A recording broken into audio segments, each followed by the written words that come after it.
Oh, glória. Romanos capítulo 5, nós vamos ler do verso 1 até o verso 11. Hoje eu quero tratar sobre a paz de Deus. Eu quero perguntar como é que anda a paz do Senhor. A paz do Senhor, o shalom do Senhor na sua vida. Porque tem a paz de Deus e tem a paz com Deus. E hoje nós vamos conversar acerca destas coisas, para que o Senhor venha adentrar em nosso coração e assim nós sabemos que de fato estamos reconciliados com o Senhor. Aleluia. Romanos capítulo 5, verso 1. Vamos ler. Sendo, pois, justificados pela fé, temos paz com Deus, por nosso Senhor Jesus Cristo, pelo qual também temos entrada pela fé a esta graça, na qual estamos firmes e nos gloriamos na esperança da glória de Deus. Não somente isto, mas também nos gloriamos nas tribulações, sabendo que a tribulação produz a paciência a experiência, e a experiência a esperança. E a esperança não traz confusão, porquanto o amor de Deus está derramado em nossos corações pelo Espírito Santo que nos foi dado. Porque Cristo, estando nós ainda fracos, morreu a seu tempo pelos ímpios. Porque apenas alguém morrerá por um justo, pois poderá ser que pelo bom alguém ouse morrer. Mas Deus prova o seu amor para conosco, em que Cristo morreu por nós, sendo nós ainda pecadores. Logo, muito mais agora, sendo justificados pelo seu sangue, seremos por ele salvos da ira. Porque se nós, sendo inimigos, fomos reconciliados com Deus pela morte de seu Filho, muito mais estando já reconciliados, seremos salvos pela sua vida. E não somente isto, mas também nos gloriamos em Deus, por nosso Senhor Jesus Cristo, pelo qual agora alcançamos o quê? O quê? A reconciliação. Eita glória. Senhor nosso Deus, eu estou aqui, meu Pai, diante de Ti, pedindo permissão para poder falar da Tua grandeza, da Tua paz. Usa-nos, Senhor, para esta casa, para mim mesmo, para os Teus filhos. Precisamos ouvir a Tua voz nesta oportunidade, esta noite, em nome de Jesus. Glória ao Senhor. Irmãos, o Senhor nosso Deus nos levou a este texto a meditar acerca de uma paz que Ele tem derramado sobre nós. Paz esta que só é possível através de uma justificação feita pelo próprio Deus. Glória ao Senhor Jesus. E eu queria tratar sobre isso com você. Olha o verso 1, o que é que diz? Sendo, pois, justificado, algumas versões diz mediante a fé e outras pela fé. A justificação não veio através da fé, não é a fé que justifica. Quem justifica é Cristo Jesus. Foi o ato de Cristo na cruz que nos justificou. Justificação essa como um ato único, um ato feito por cada um de nós, feito no tribunal de Deus. Ele tomou os nossos pecados sobre si e creditou em nossa conta a sua graça, a sua misericórdia. Ele levou sobre si as nossas feridas e nós fomos agora sarados pela mão poderosa do Senhor. Preste atenção. Quando Cristo fez isso, louvado seja o nome de Jesus, Ele nos fez uma justificação. Mediante a fé, pela fé, nós cremos nisso que Ele fez. Então a fé não é quem justifica, mas a fé é o suporte, o qual nós somos justificados. É a ponte que nos dá acesso a essa justificação. Esta fé que o autor dela é o próprio Cristo. O escritor dos Hebreus vai dizer que ele é o autor e consumador desta fé. Fé esta que Deus colocou em nossos corações por ouvir a palavra. Ele diz que a fé só pode entrar em nossos corações através da palavra da verdade. É por isso que eu amo louvores, eu amo quando estão cantando, mas eu amo mais ainda quando estão pregando, irmãos. A palavra é quem tem o poder da transformação do coração de pedra em um coração de carne. da transformação de uma mente que está ali cauterizada pelo pecado, nas mazelas da vida, e o Senhor vai juntando tudo aquilo e vai fazendo uma purificação de dentro para fora. Por que de dentro, irmãos? Porque a expressão bíblica vai dizer que o que contamina o homem não é o que entra, mas o que sai. Então Deus começou a trabalhar dentro de nós, e muitas vezes não é visto. Às vezes, irmão, você está aqui já há quantos cultos, há quantos dias, há quantos anos, e talvez ninguém veja um aprimoramento. Talvez alguém olhe para você e veja que você não avançou, mas Deus sabe o quanto já avançamos diante dele, porque ele começa por dentro, ele trabalha no oculto, no escondido, ele vai lá naquelas guerras, naquelas batalhas, e através dele nós alcançamos vitória. Então ele começa dizendo: sendo pois justificado pela fé, temos paz com Deus.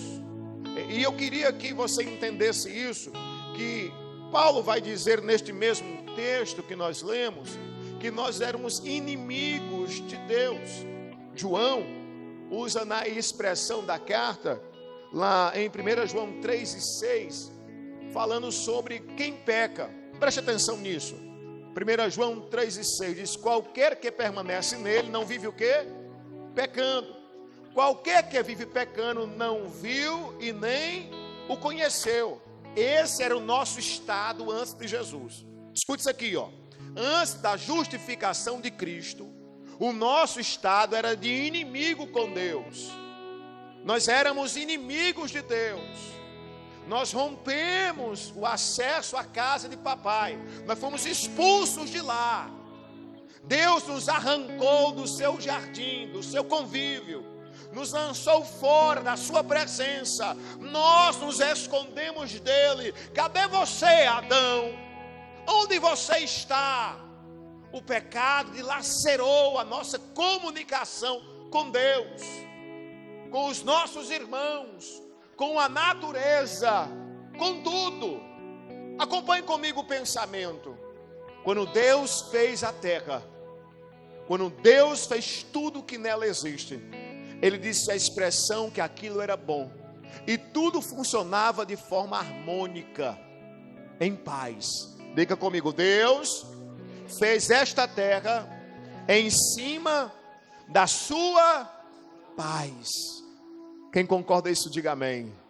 Era tudo paz. A mulher se dava bem com o homem. A natureza, ele cuidava de tudo com alegria e colocava nome nos bichos. Não tinha muito esforço. Ele era contente. Com Deus, todos os dias havia comunicação. Havia um relacionamento. De repente, o pecado entra. Quem é o pecado? É aquele que destrói a paz. É aquele que coloca inimizade em tudo que é harmônico, em tudo que não é de Deus. Ele veio para destruir as obras do Senhor, e Deus vai destruir as obras de Satanás. É uma guerra. Então o que era harmônico? Era harmônico a comunicação do homem com Deus. E quando Deus chega no jardim e disse: Adão, cadê você, Adão? Adão estava escondido, porque a paz do relacionamento entre eles tinha sido rompida. Adão, por que você escondeu? Ele disse: porque eu pequei e eu estou nu. Como é que você sabe? Você comeu do fruto? Ele disse: a mulher. Então o pecado também tirou a paz, o relacionamento conjugal, do relacionamento do lar. Quantas casas hoje estão destruídas sem a paz de Deus? Também disse: agora tu vai lavrar a terra, do teu suor tu vai comer, rapaz. Colocou inimizade contra a natureza, tirou a paz. Quando o pecado adentrou, tudo que era de paz, de harmônico, foi dilacerado. Mas aí eu louvo a Deus, que Paulo começa a dizer que alguém surgiu para trazer de volta a paz. Quem é ele? Isaías fala em Isaías capítulo de número 6, aleluia. Isaías 9 verso 6, ele vai dizer que alguém que é dono da paz chega. Quem é ele? Ele disse: porque um menino nos nasceu, um filho se nos deu, o principado estava sobre ele, sobre os seus ombros. O seu nome será maravilhoso, Conselheiro, Deus forte, Pai da eternidade. E o que? Príncipe da paz. Ele é o dono da paz. Ele disse: vocês estão em inimizade por causa do pecado. Quem está em pecado nunca ouviu e nem o conheceu, mas é o Senhor.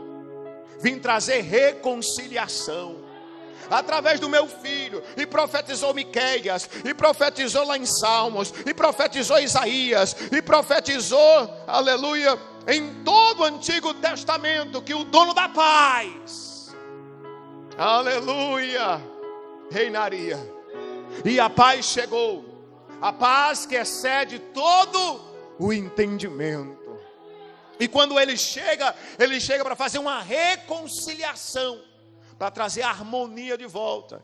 E a primeira coisa que ele restitui com a justificação é o acesso a Deus, a paz com Deus, da inimizade quebrada, do relacionamento quebrado. Se você acompanhar o verso seguinte, ele diz: pelo qual agora temos também entrada por esta fé. Pela fé. Em outras versões temos acesso. Quando Cristo veio à terra, escute isso, quando Cristo veio à terra e cumpriu todo o seu propósito aqui nesta terra, algo aconteceu no Calvário, quando ele disse assim: Pai, tudo está consumado. Houve terremotos, o sol escureceu, e diz a palavra que o véu se rasgou. O véu que fazia separação da presença do Pai dentro do tabernáculo era a arca da aliança, a presença de Deus. Só entrava lá quem era sacerdote. Outro que entrasse morria. O véu tinha 5 dedos de espessura, mas a palavra diz que foi rompida de alto,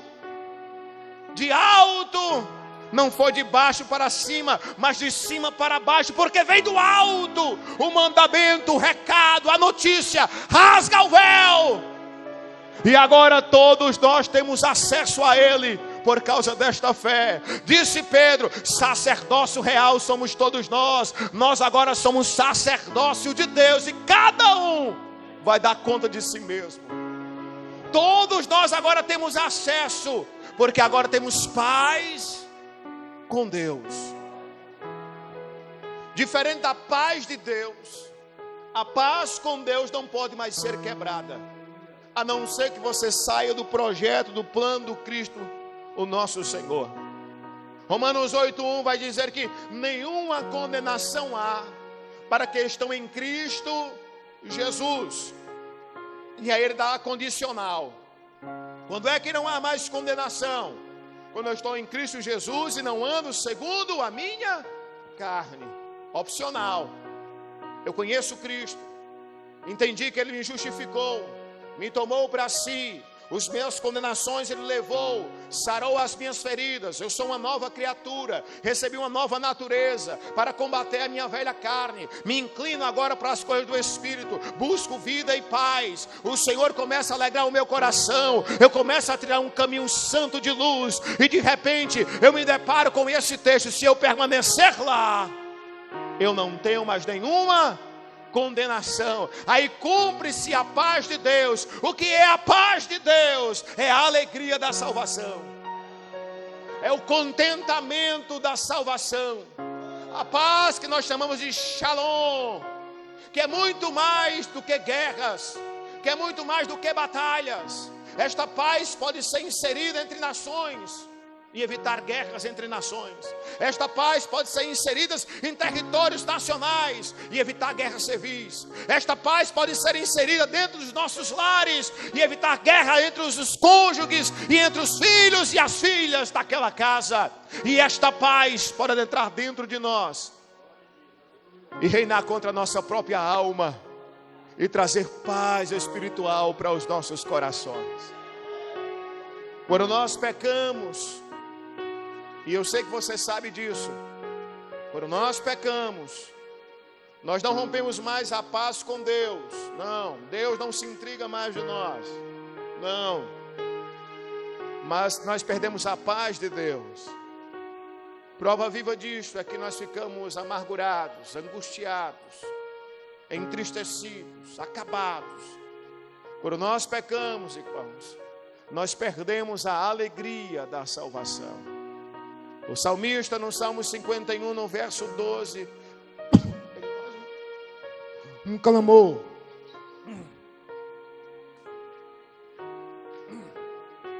Glória a Deus. Acho que engoliu uma muriçocazinha, né, irmão? No Salmo 51, verso 12, ele faz um clamor. Ele diz: torna a dar-me a alegria da tua salvação. Se é para tornar, é porque ele tinha o quê? Perdido. Vou ler de novo. Torna a dar-me. Ele já teve, agora não tem? Não tem mais. E alguém diz que não é opcional. Alguém diz que não pode perder. Ele diz: Senhor, por favor, eu estou dilacerado, eu estou acabado, mas o Senhor é aquele que trouxe a paz, é o dono da paz, é quem fez tudo com paz. Coloca meu coração em paz contigo. Torna a dar-me a alegria da tua salvação. Então, quando nós pecamos, Heitor, quando nós pecamos, Mateus, quando nós pecamos, senhoras, nós perdemos a comunicação com Jesus.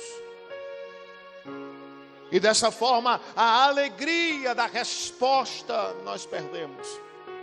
Então diga comigo, o primeiro fruto da justificação, diga comigo, o primeiro fruto da justificação é a paz com Deus. Quando eu aceitei Jesus, reconheci o que Ele fez, eu fui reconciliado com o Senhor. Quem entendeu, diga amém. Glória ao Senhor nosso Deus. Às vezes você passa despercebido, não presta atenção no que está sendo dito, e parece que tanto faz, mas Deus fez isso por você, irmão, por mim.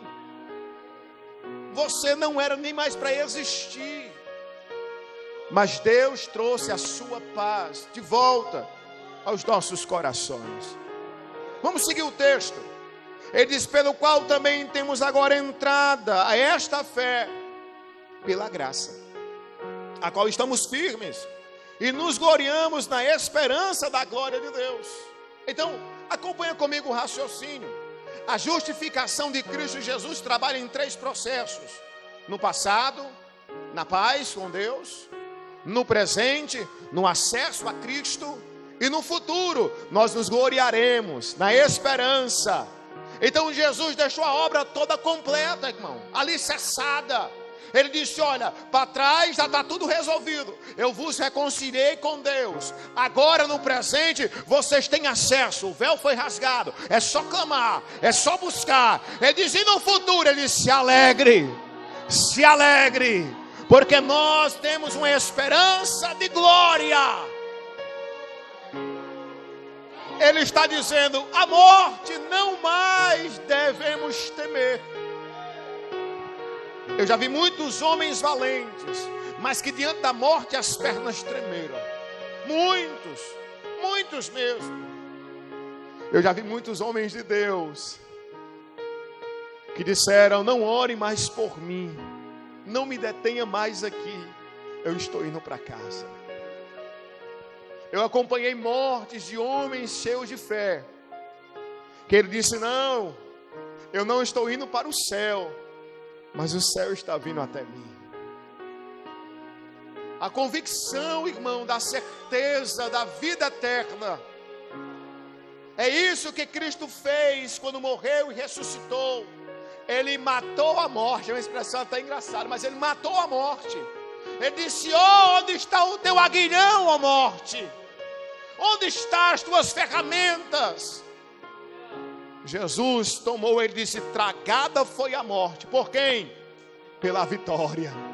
Tragada foi a morte por Jesus. Ele venceu e nos justificou em cima deste alicerce. Por isso hoje eu expresso com alegria: eu vou me gloriar na esperança. Eu tenho esperança que um dia eu vou abraçar Jesus, vou adorar Jesus. Ninguém vai me deter, ninguém vai me parar, ninguém. Porque ele disse assim: quem agora intentará acusação contra os escolhidos de Deus, se o próprio Deus te justificou? Quem pode agora nos tomar, nos separar deste amor? Quem? Se ele fez tudo por nós, se ele preparou todas as coisas, eu convido a igreja de Jesus a crescer em maturidade espiritual. Chega, irmão, de não entendermos o que Cristo fez por nós, irmãos. Vamos pregar aqui quantas sextas-feiras e não vamos evoluir na graça, no conhecimento, em testificar a verdade, em ter ali a autonomia, a ousadia do Espírito Santo. Oh, irmãos, precisamos entender que Deus está derramando o seu poder constantemente, que a sua graça foi entregue aos nossos corações, que o amor de Deus continua, meu irmão, sobre cada vida. Oh, aleluia. Na quarta-feira nós fomos até o Angico, visitamos vários lares. Deus trouxe paz. Na quinta-feira eu fui convidado a ir à Vila Nova. Tinha um rapaz que estava quebrando tudo. Chamei o irmão Lincoln, não disse o que era. Vai que eu diga, ele não vai. Eu digo, vamos ali, mas Lincoln. Eles, vamos, sim senhor. Quando nós chegamos, estava todo arrumado. Eu disse, Lincoln, não precisa se arrumar tanto não. Lá é outra guerra. Quando ele foi vendo a gente se acompanhando, eu fui dizendo o que era, eu vi ele meio calado do lado, eu digo, ixi, vamos estar calado. Quando terminou tudo, eles brigaram, ele disse, que? Não fiz nada, eles fez, você que não sabe. Quando nós chegamos lá, ainda havia um pouco de agitação, um ambiente difícil de oração, e Deus nos honrou. Oramos e houve paz. Sono, calmaria. Quem sai de dentro da casa? A mãe do rapaz. Eu não sabia que era ela. Quem é ela? Uma que um dia desse pediu oração. Estava com a enfermidade há muitos dias. E eu disse a expressão: se Deus lhe curar, o que muda na sua vida? E ela respondeu: muda muita coisa. E Deus curou. E quando terminamos a oração, ela disse: pastor, daquele dia até hoje, nunca mais eu senti aquela dor. Eu disse: e o que mudou em sua vida? E ela ficou calada, porque não mudou nada. Esse é o problema do milagre, irmãos. Esse é o problema da bênção. Todo mundo quer bênção, todo mundo quer milagre, mas poucos querem conhecer a verdade de Deus. Quem nos coloca num plano, irmão, trilhado, caminho reto, aplanado, não é milagre e bênção. É o dono do milagre e o dono da bênção.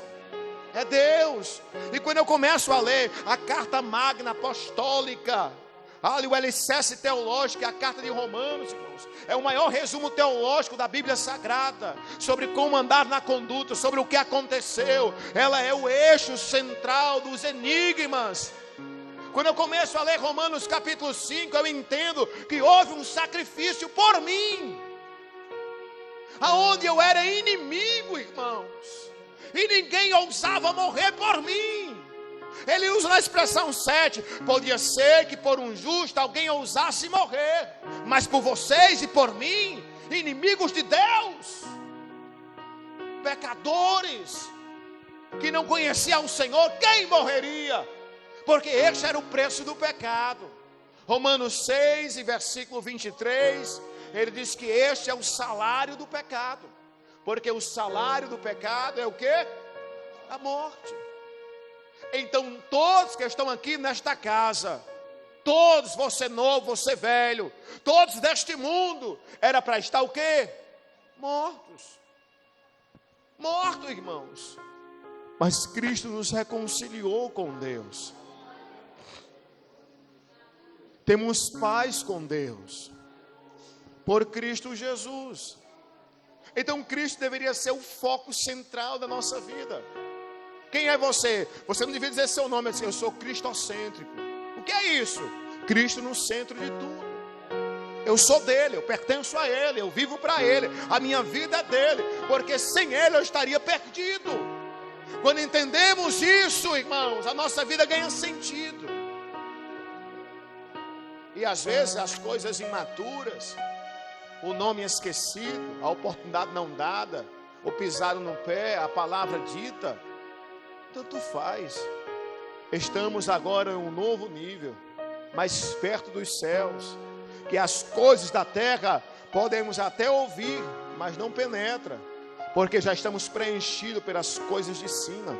A nossa mente busca as coisas dos altos, nós queremos o que vem de lá. Por isso oramos: Pai nosso que estás no céu, venha a nós o teu reino, que o teu reino desça, que o teu reino habite, que o teu reino perdure, que o teu reino esteja em mim, que alguém chegue em mim e perceba o reino de Deus, a graça de Deus, o poder de Deus. Eu sou de Deus, você é de Deus. Oh, irmãos, fomos justificados no passado, no presente e agora no futuro. Deus fez todo o preenchimento, a obra completa, alicerçou todas as partes. E aí ele usa de uma expressão no versículo 3, que faz parte também de quem é salvo, irmão, tribulação. Porque isso é interessante na justificação. É nas tribulações da vida, irmão, na prensa da oliveira, que nós não chegamos mais perto do Pai, que somos moldados pelo Senhor. É lá, irmãos, que temos as nossas orações mais fervorosas, e mais tempo de joelho. É lá, quando tudo está dando errado, nós não ficamos desesperados, porque cumpre-se em nós o Salmo 125. Os que esperam no Senhor são como os montes de Sião, que não se abala, mas permanece para todo sempre. Nós não nos abalamos, ficamos prostrados, cumprindo Romanos 12:12. Alegrando na esperança, paciência na tribulação e perseverando na oração.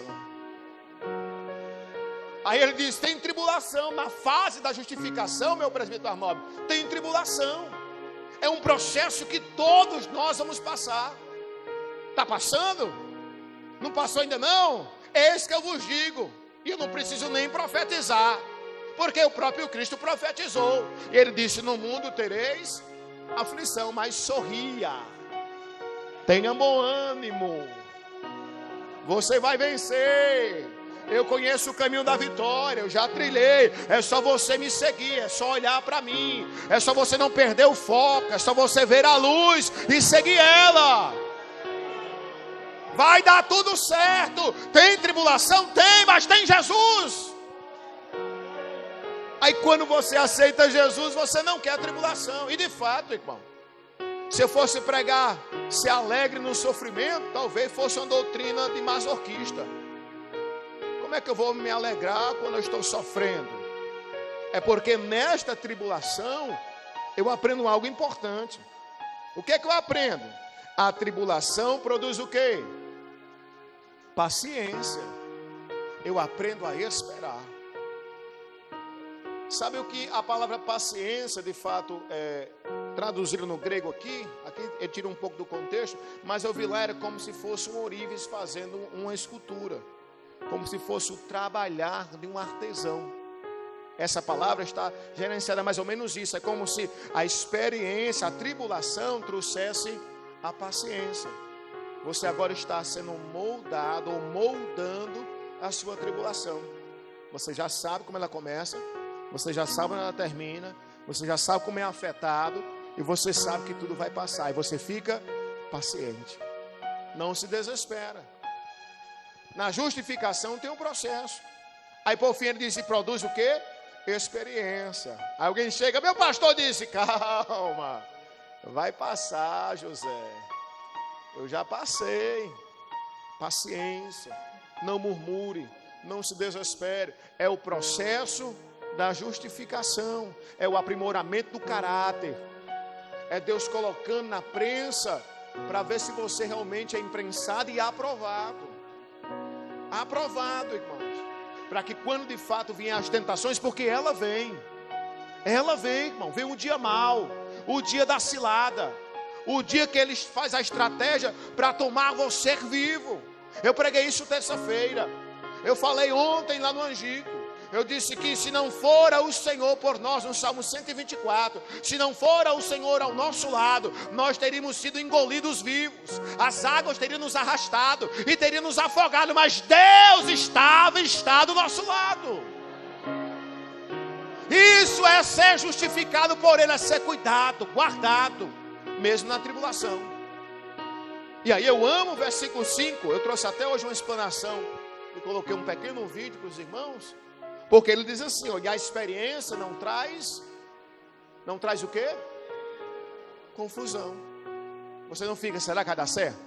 Como é que vai ser? Não, você sabe que Deus vai resolver.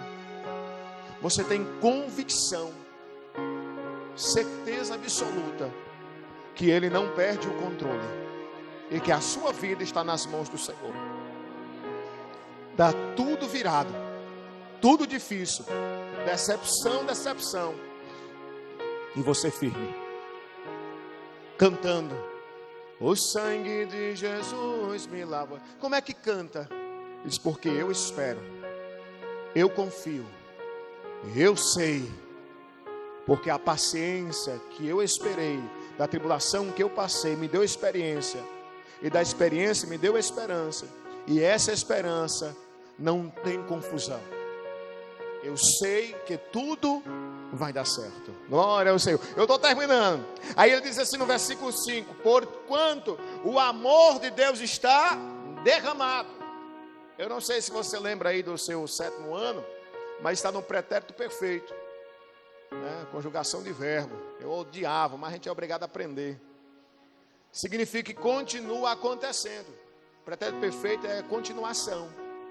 Então ele diz assim, o amor de Deus está derramado e continua derramando. Derramando aonde? Vamos ler o versículo? Ele diz, portanto, o amor de Deus está derramado em nossos corações, pelo Espírito Santo que nos foi dado. Quem recebeu aqui o Espírito Santo? Quem recebeu, diga glória a Deus. Pastor, eu não sei não. Não sabe? Sabe. Primeiro que ninguém diz que Jesus é o Senhor se não for por Espírito. Quem tem Jesus como seu Senhor, diga amém. Segunda coisa, que ninguém é conduzido à casa do Senhor senão pelo Espírito. Então quem veio a esta casa veio pelo Espírito Santo, diga amém. E ele disse uma declaração muito clara. Cristo falou uma expressão verdadeira. E disse, Ele estará convosco por todos os dias até a consumação. Então Ele está comigo. Qual é o problema, pastor? Efésios 4:30. Depois tu bebe água. Ele diz assim, ó. E não entristeçais quem? Quem? De Deus. O qual está o quê? Ele foi colocado aqui dentro e selado. Eu preguei sobre selamento aqui já. Não sei se você lembra. Eu falei sobre o selamento do Espírito Santo. Eu falei sobre que era divino, que você era propriedade exclusiva dele, porque só ele selou. Eu falei sobre isso. E aí ele colocou em nós e selou, dizendo, é meu, propriedade minha, com o meu selo, com a minha marca. Ninguém toca, não há mistura, ninguém pode abrir, ninguém pode mexer. É algo real, enviado do rei, selado. Mas aí ele nos dá uma determinação. Ele diz,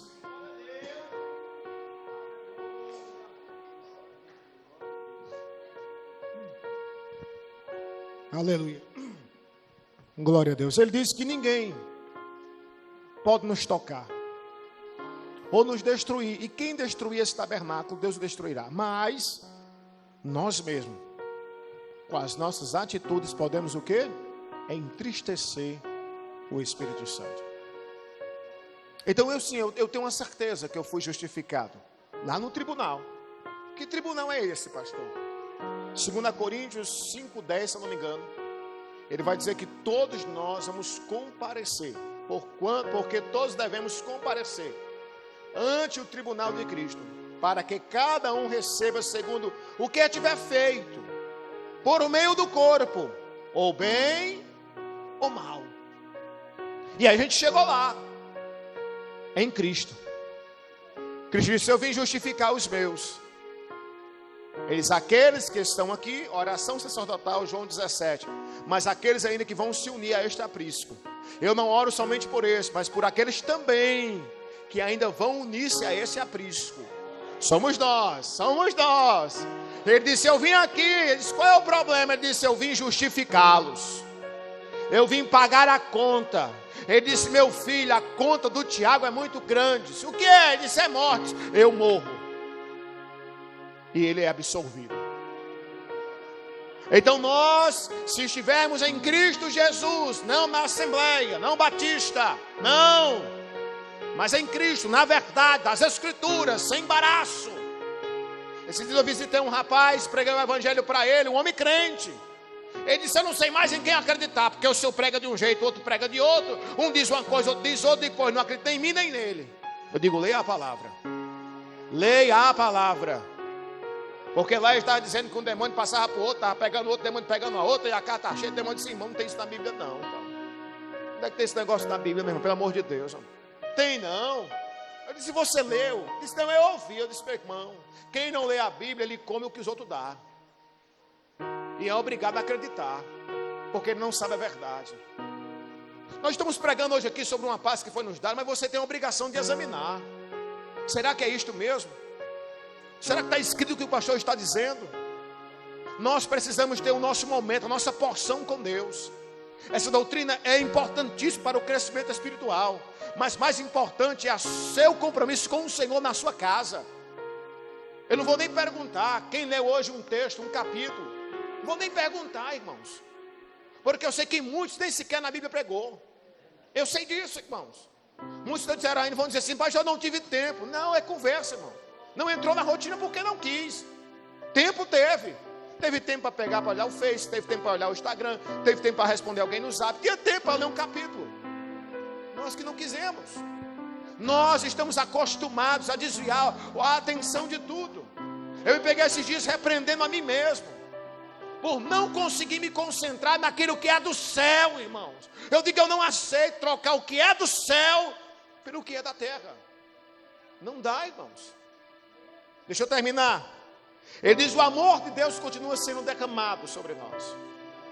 Transbordante em nossos corações. Através do Espírito Santo que nos foi dado. E nos foi dado por uma obra generosa, de graça. Pelo Senhor Jesus.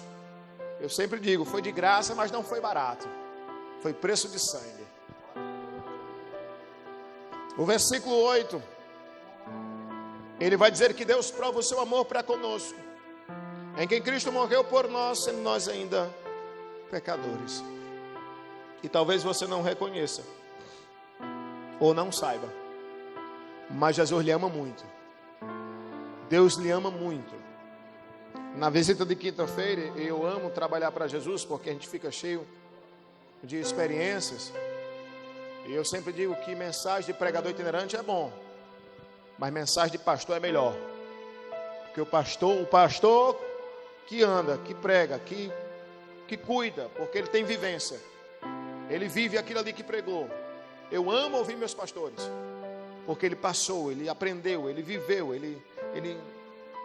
e aquilo é verdade. Não é alguém que ele copiou, ele vivenciou aquilo ali. É uma experiência dele, que é algo somente que ele viveu. E quinta-feira, na evangelização do rapaz, eu conversando com ele acerca do amor de Deus, ele disse assim, eu não amo mais a Deus. Na verdade, agora no meu aniversário de 22 anos, eu vou tirar a minha vida. Perdi a fé em Deus. Aí eu sorri. Às vezes a gente fala assim sorrindo, mas o ambiente estava meio pesado, irmão. E a gente sorriu. E eu disse, que bom que Deus não precisa do seu amor para lhe amar. Porque alguém pensa que a plataforma do amor de Deus é baseada nas nossas ações. E não é. Não é de baixo para cima. É de cima para baixo. Por isso ele está derramando. Eu nunca vi ninguém derramar assim, ó. Não, derramando você vai encher alguma coisa, você joga de cima para baixo. Então o amor de Deus é derramar de lá em cima de nós. Ele não espera recompensa, Ele não espera atitude, Ele não espera sorriso, Ele não espera aplausos. Ele diz: eu faço isso porque eu vos amo de forma incondicional. Eu, Deus, decidi te amar, e pronto. Se você vai me amar de volta é outra coisa. Por isso a expressão de Cristo é: Ele vos amou primeiro. E aí você decide se você quer amar ou não. Adriano, é com você esse negócio. Mas Ele nos ama. O amor de Deus está derramado. Eu sempre digo: Deus não baseou o seu amor nos seus acertos. É bem verdade que os seus erros entristecem Deus. Não intriga mais com Deus, mas entristece Deus. Você perde a alegria da salvação. E quem continua nestas práticas, ele se distancia de tal forma que não acha mais a luz. Ele prova que nunca conheceu ao Senhor. Mas quem já tocou em Jesus, irmãos, quem já se relacionou com Ele de maneira simples ou até mais poderosa, por mais que ele caia prostrado, ele não ficará. Ele sai todo quebrado e diz: mas eu não posso ficar aqui. A casa de papai é a minha casa, os pés do Senhor é a minha habitação, o seu abraço é o meu refúgio, o seu coração, a sua presença é a minha fortaleza. É nele que nós temos a confiança. O amor de Deus está derramado sobre nós para reconciliarmos com Ele. Bom é que não caiamos, bom é que não venhamos a falhar. Ora, quem está de pé, ore para que não caia. Mas vamos ser sinceros, nós pecamos, irmãos, mesmo sem querer às vezes. Nós pecamos às vezes por pensamentos. Às vezes temos pensamentos que nós desconhecemos. Quando olhamos, por que eu estou pensando? Tem hora que eu me pego pensando no que eu estou pensando. Que loucura é essa, rapaz? Eu repreendo isso da minha mente. Que loucura é esta? Senhor, me perdoa, Senhor. Tira isso do meu ser, da minha alma, da minha mente. Nós pecamos por ira, quando somos machucados, traídos, e o nosso desejo momentâneo, se Deus ouvisse, já tinha morrido muita gente. Graças a Deus que Jesus não escuta essas orações. Mata ele! Eu ouvi uma vez a minha mãe dizendo: não, pastor, meu filho, eu perdoei. Aquela língua de trapo, mara que Deus corta a língua dela. Eu disse: eita, perdão, velho arrochado esse, viu? E eu louvo a Deus, porque Deus, irmãos, continua nos amando. Se você contasse, pegasse o seu melhor amigo, a pessoa que você mais confia, a pessoa que mais lhe ama, e você contasse os seus pensamentos que você pensa durante o dia a ele se afastaria de você. Nós temos pensamentos que não dá para contar para ninguém, que até mesmo nós nos envergonhamos dele. E tem hora que, quando olhamos, já pensamos, já arquitetamos, já projetamos. E aí só nos resta humilhação em Deus. E aí eu leio o texto e ele diz: não, mas eu continuo te amando. E eu digo: como não amar de volta este Deus, irmãos? Como não lutar para obedecer este que prova o seu amor para conosco, com Cristo morrendo na cruz pelas nossas falhas? O sangue de Jesus é o nosso escape. Deus é o nosso socorro bem presente nas angústias. Ele é a suficiência da nossa história. Com Ele nós vamos avançar. E quando terminar tudo aqui, eu vou dar um abraço em Jesus e um cheiro nele, dizer: Pai, obrigado, porque a tua vitória me alcançou. E se você não tem alegria nisto, me desculpe dizer, irmãos, você precisa aceitar Jesus como o seu Salvador. Mas pastor, eu já estou na igreja. Você precisa aceitar Jesus como o seu Salvador. Mas pastor, eu estou visitando os cultos, eu já tenho anos aqui dentro. Você precisa aceitar Jesus como Salvador. Jesus não é culto, irmão. Jesus não é igreja. Jesus é a certeza da salvação. Quem tem Jesus, ele é alegre. Ele não fica projetando pecar, errar. Ele projeta avançar e ir mais além. Os meninos vieram agora do Sim Semadec. E eu tenho feito a oração que Samuel tem feito também. E qual é, Senhor? Mantém a chama acesa. Porque lá é 15 dias guardado, exclusivo. E quando chega aqui tem mãe, tem pai, tem obra, tem trabalho, tem escola, tem faculdade, tem pastor, tem liderança. E muitas vezes é suprimido porque quer fazer da forma que chegou, que aprendeu. E tem que se moldar. E a chama vai permanecer acesa, irmão. É um desafio. Mas se conseguir, verás a glória de Deus. Ah, irmãos, Deus nos ama e eu tenho uma certeza disso. Eu tenho uma certeza. Deixa eu terminar a conversa. Olha, quando um pregador ficar dizendo assim, vou terminar, não acredite não, viu? Ele não termina não. Irmão, eu sempre digo, vou terminar. Eu estou às vezes fora, vou terminar, irmãos. Eu digo, irmão, não acredito não, vou terminar agora não. Mas deixa eu terminar a conversa aqui mesmo. Eu quero terminar aqui. Aleluia. Está em Hebreus capítulo 11, verso 6. Eu vou até fechar aqui. Não vou mais nem para o restante. Ora, sem fé é o quê? Fica tão impossível. Sem fé é o quê? De novo, sem fé é o quê? Impossível. É impossível. Por quê? Porque é necessário que aquele que se aproxima de Deus creia que Ele existe e que é galardoador dos que o buscam. Você precisa acreditar que Ele comprou a sua vida no tribunal, lhe justificou, lhe ama, ajeitou o seu passado, paz com Deus, ajeitou o seu presente, reconciliação, acesso, rasgou o véu e ajeitou o seu futuro. Diz, nós nos gloriamos na esperança da salvação. E eu preciso, mediante a fé, ter acesso à justificação. Então eu preciso crer. Eu preciso crer. É porque às vezes, irmão, quando não dá certo, o que eu projetei é difícil crer. Eu sei disso, irmãos. Eu tive uma luta muito grande com Jesus, quando a irmã Ana teve a gravidez ectópica. Ela foi ao hospital e foi perdendo sangue, a gente não sabia, era interno. Teve uma hemorragia interna, o bebezinho foi gerado não no útero, mas na trompa. E eu adoeci, nós morávamos num sítio já pastoreando. E a Ana estava pegando o carro porque eu estava sem condição de dirigir. E quando ela foi entrar no carro, ela sentiu um andor. Ela voltou, se deitou na cama e eu passando mal.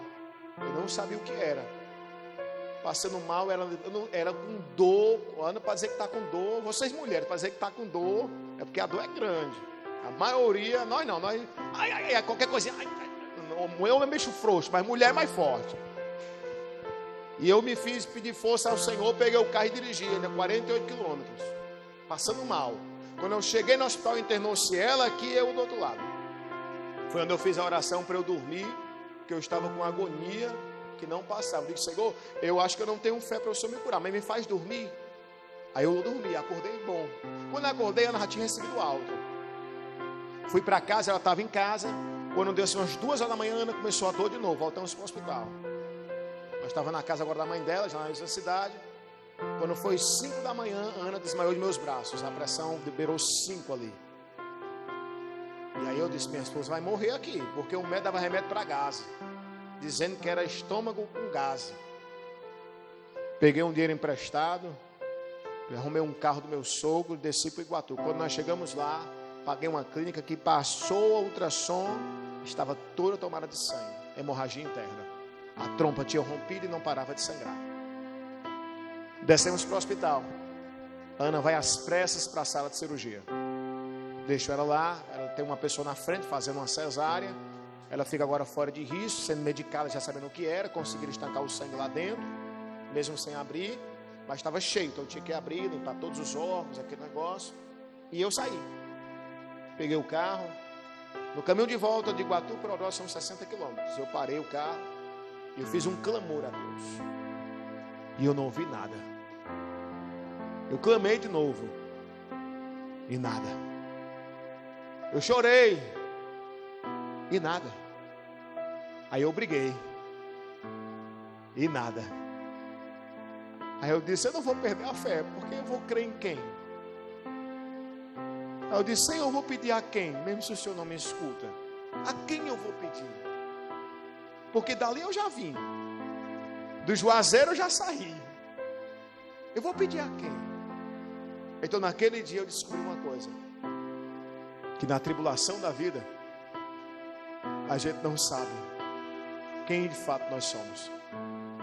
A gente até pensa, mas é lá que nós somos moldados. Depois tudo terminou bem. Aí eu aprendi paciência aonde? Na tribulação. Não se desespere. Então naquele dia eu aprendi esse verso. Paciência na tribulação. Eu posso morrer de ensinar aqui a vocês. Paciência na tribulação. Você tem que viver isto. Quando você vive, você não esquece. E tem gente que está em tribulação hoje. E eu quero liberar essa palavra para você.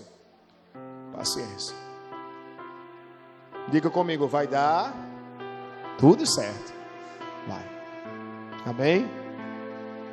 Quem tem a certeza que Deus lhe ama, diga glória a Deus. Glória a Deus. Ficamos de pé.